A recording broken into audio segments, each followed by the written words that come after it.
بسم اللہ الرحمن الرحیم۔ فیکٹری سٹی کے ویورز کو خوش آمدید۔ ناظرین، 2016 کے دوران دنیا بھر کا اوسط درجہ حرارت صنعتی عہد سے قبل کے درجہ حرارت کے مقابلے میں 1.2 ڈگری زیادہ ہو چکا ہے۔ آپ ممکنہ طور پر اس بات سے آگاہ ہوں گے کہ ہر گزرتا مہینہ پہلے سے زیادہ گرم ہوتا جا رہا ہے۔ تاہم اگر آپ واقف نہیں تو جان لیں کہ 2016 میں جنوری سے لے کر دسمبر تک ہر مہینہ انسانی تاریخ کے گرم ترین مہینے ثابت ہوئے ہیں۔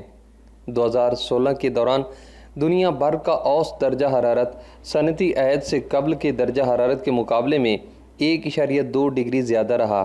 اس وجہ سے ہم بہت تیزی سے 1.5 ڈگری درجہ حرارت کے اس ہدف کے قریب پہنچ گئے ہیں جو ویسے تو سائنسدانوں نے 21ویں صدی کے آخر تک کے لیے طے کیا تھا تاکہ گلوبل وارمنگ کے اثرات کی روک تھام کی جا سکے۔ تاہم اس میں ناکامی لگ بھگ یقینی نظر آ رہی ہے۔ ناسا اسپیس اسٹڈیز کے ڈائریکٹر گیون کے مطابق عالمی سطح پر گرمی میں اضافہ رکنے میں نہیں آ رہا، جبکہ لگتا ہے کہ ہر چیز نظام کو بدلنے میں لگی ہوئی ہے۔ آسان الفاظ میں اگر کسی طرح کا زہریلی گیسوں کا اخراج صفر تک بھی پہنچ جائے تو بھی انسان کے باعث آنے والی موسمیاتی تبدیلیوں کا عمل صدیوں تک جاری رہے گا، اور ہم سب جانتے ہیں کہ زہریلی گیسوں کا اخراج آج یا کل رک نہیں سکتا۔ تو ان حالات میں اس کو سست کرنا ہی کسی حد تک تکلیف دہ مراحل سے بچنے کے لیے اپنایا جا سکتا ہے۔ ہو سکتا ہے آپ کے لیے تسلیم کرنا مشکل ہو، مگر موجودہ حالات برقرار رہے تو اگلے 100 برس میں دنیا کا کیا حال ہوگا؟ ماہرین کے مطابق طویل المیعاد مقصد کے طور پر درجہ حرارت میں اضافے کو 1.5 ڈگری سینٹی گریڈ تک محدود کرنا ناممکن ہے، اور موجودہ حالات کو دیکھتے ہوئے یقینی ہے کہ ہم 2030 تک ہم اس طے کردہ ہدف کو پیچھے چھوڑ کر آگے نکل جائیں گے۔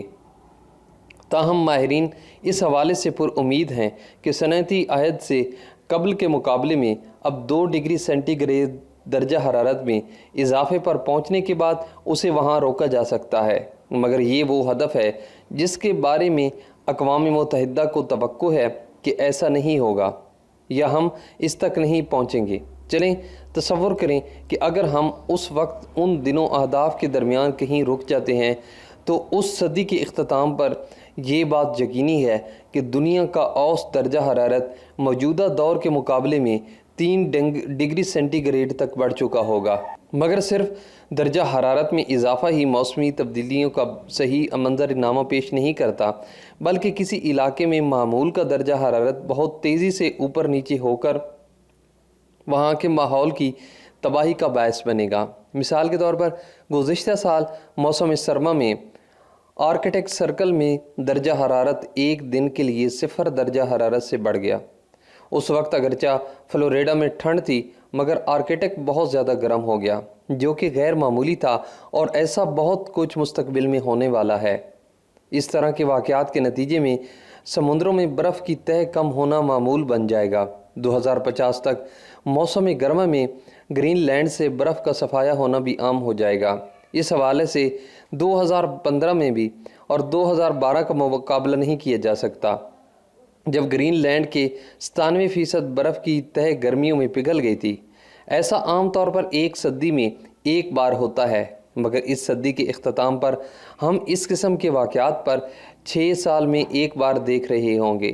مگر اچھی بات یہ ہے کہ انٹارکٹیکا کی برف کافی حد تک مستحکم رہے گی، اور سمندر کی بلند ہوتی سطح پر کچھ زیادہ اثرات مرتب نہیں کرے گی۔ موسمیاتی تبدیلیوں کے نتیجے میں ایک اور بڑا مسئلہ سمندر کی سطح میں اضافہ ہے، اور یہ سب سے بہترین صورت میں بھی 2100 تک سمندروں کی سطح میں اوسطاً 2 سے 3 فٹ اضافے کا امکان ہے، جو تباہ کن ثابت ہوگا۔ مثال کے طور پر اگر کسی سمندر کی سطح میں 3 فٹ کا اضافہ ہوتا ہے تو اس کے نتیجے میں 40 لاکھ افراد بے گھر ہو سکتے ہیں۔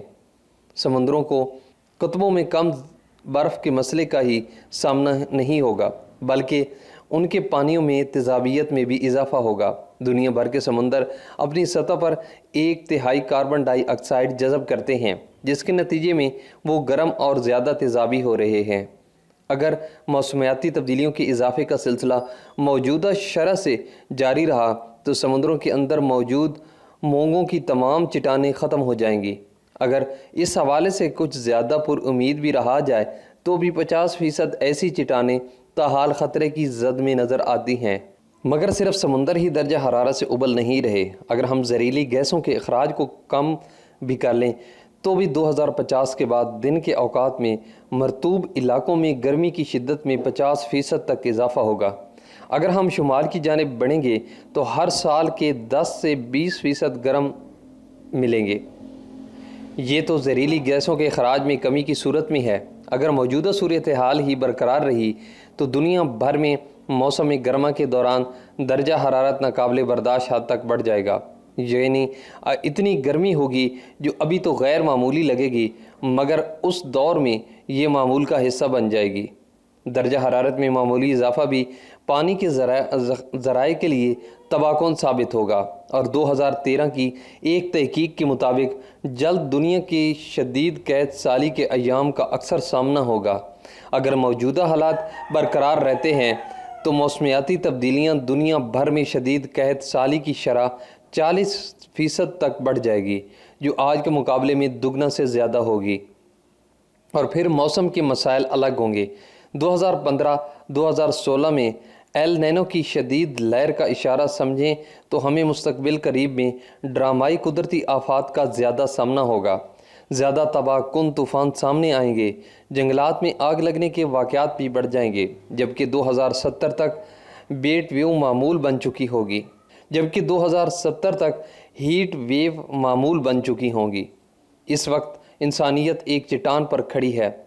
ہم انتباہی علامات اور آلودگی کو اپنی حد تک نظر انداز کر سکتے ہیں، مگر یہ جان لیں کہ ایسا کرنے کی صورت میں آئندہ چند دہائیوں کے بعد ہم کسی بہت مختلف سیارے میں رہنے پر مجبور ہو جائیں گے، یعنی موجودہ دور کے موسم سے بہت مختلف زمین ہمارا مقدر ہوگی، یا ہم ایک تخلیقی حل کی جانب جانا ہوگا۔ بتائے گئے بیشتر منظرناموں کی بنیاد 2100 تک زہریلی گیسوں کے اخراج میں کمی کی لانے کی صورت میں ہوگی۔ ماہرین کا کہنا ہے کہ ہر حال میں 2100 میں پہنچنے پر ہم ایسی زمین پر ہوں گے جو آج کے مقابلے میں کچھ زیادہ گرم یا زیادہ گرم ہوگی، مگر کچھ گرم اور بہت زیادہ گرم کے درمیان کا فرق کروڑوں زندگیوں کو بچانے یا خاتمے کا پیمانہ طے کرے گا۔ ناظرین، یہ تھی آج کی ویڈیو۔ اگر آپ کو یہ ویڈیو پسند آئی ہے تو اسے لائک کریں اور اپنے دوستوں کے ساتھ شیئر کریں، اور اس چینل کو سبسکرائب کرنا نہ بھولیں تاکہ آپ کو ڈیلی اپڈیٹ مل سکے۔ Thanks for watching.